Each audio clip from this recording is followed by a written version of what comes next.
path to the postseason continues here in Week 12 on the Super 16 Sports Final. Jersey Shore and Selinsgrove duking it out to advance in District 4. Can the Seals finally knock off the Bulldogs in the postseason? Plus Palmerton undefeated, but can their offense dial it up one more time to burst past North Schuylkill?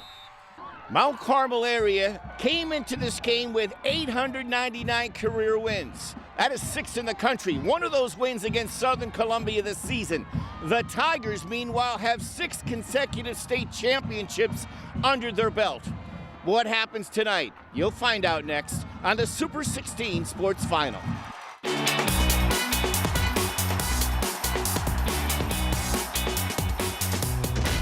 The Super 16 Sports Final.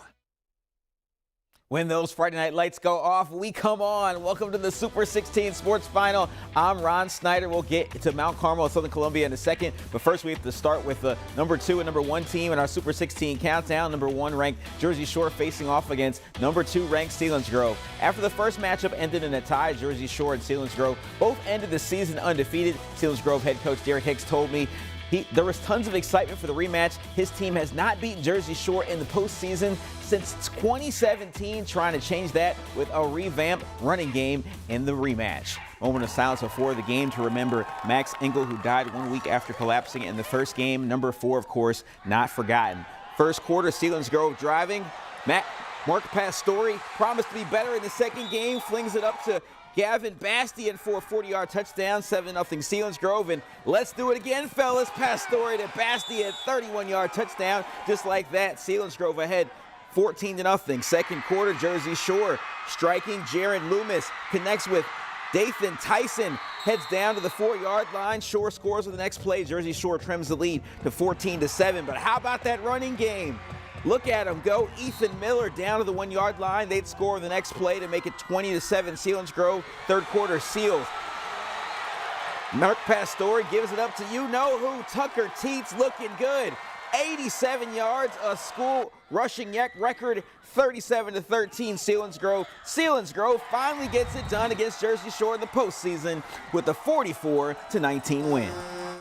They were all business tonight, came out, got the 3 and out on the opening drive and just kind of rolled from there. So super proud of our offense. The effort that they gave tonight against a fantastic Jersey Shore defense, 44 points, so credit to those guys.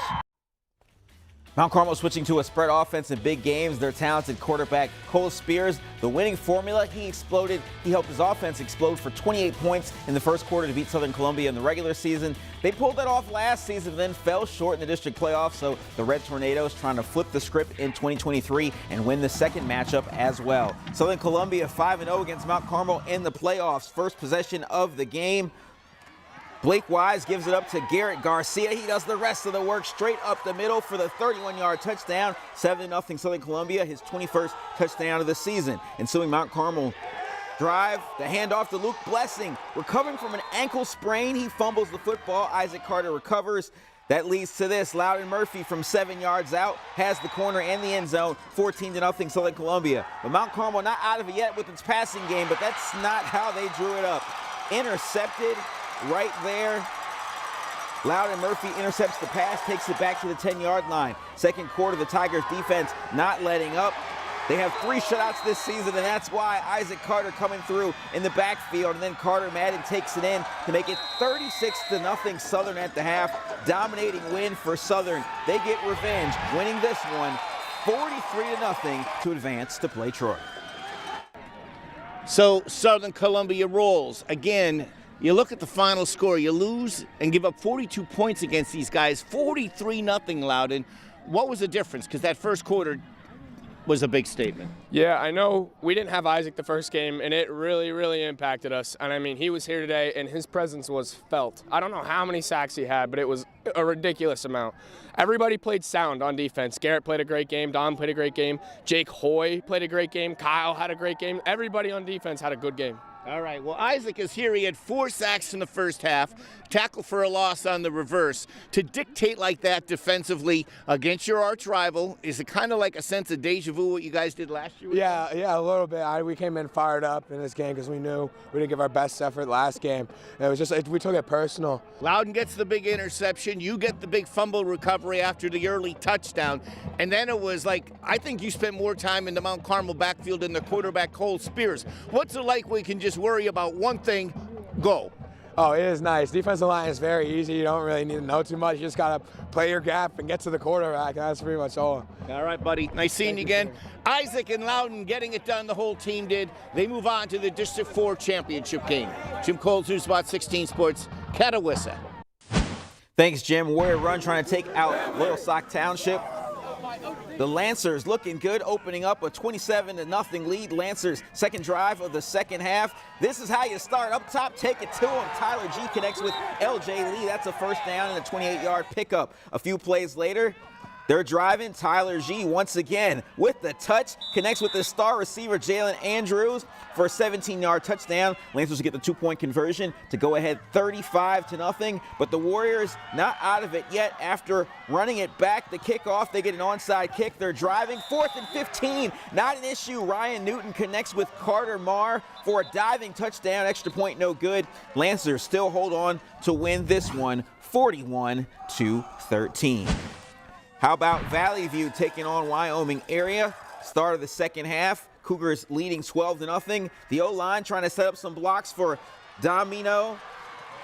And look at him go. Finds a hole, charges forward, but he's taken down just short of the goal line. Later in the drive, Cougars cap it off with this short run from Cam Higgins. Burst through. 20-0 Valley View. So in the third quarter, Wyoming area on defense. The handoff to Higgins, but it's fumbled, and the Warriors jump on it and take over, so they have a chance to come back in this game, and Anthony DeLuca is like, I'll take it from here.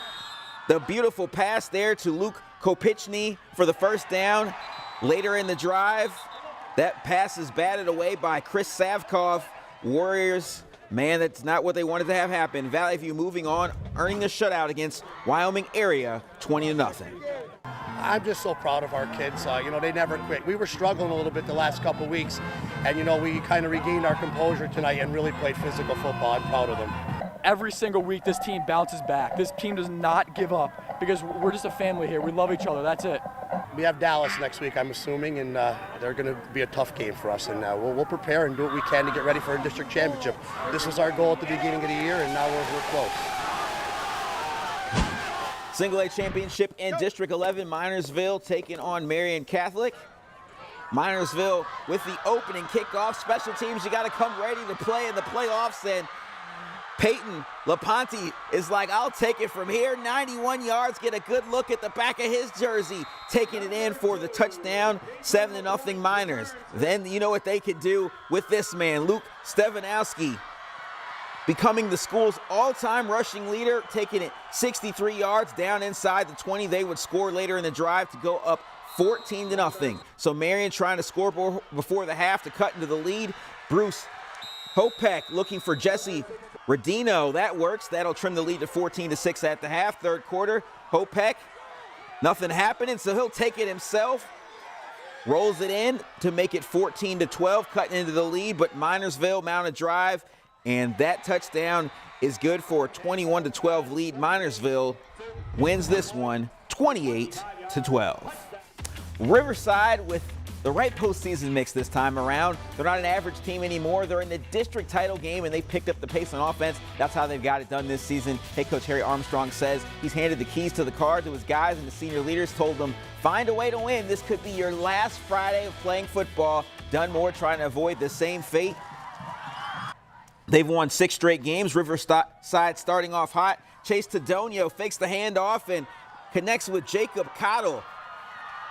Has a few blockers and weaving his way through the defense. Small but steady. Oh, look at him roll. 47-yard gain and the first down. Fourth down. Dunmore's defense trying to hold. The Bucks were like, you draw it up, we shut it down. Coming through.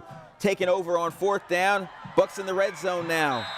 Nick DeVito on offense, coming through with the 12-yard touchdown, 7-0 Dunmore. Bucks with the ball again. Thomas Bowen connects with Don Vito in the open field. That's a first down.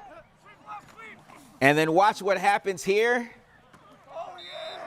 They get the ball inside and take it in for the touchdown. The extra point is no good. Dunmore on top, 13-0. That was Thomas Bowen, but Riverside responding with the trickeration. John Rogers comes down with it. You got to save that play for the postseason. But Dunmore still holds off Riverside. Dunmore wins 13-7.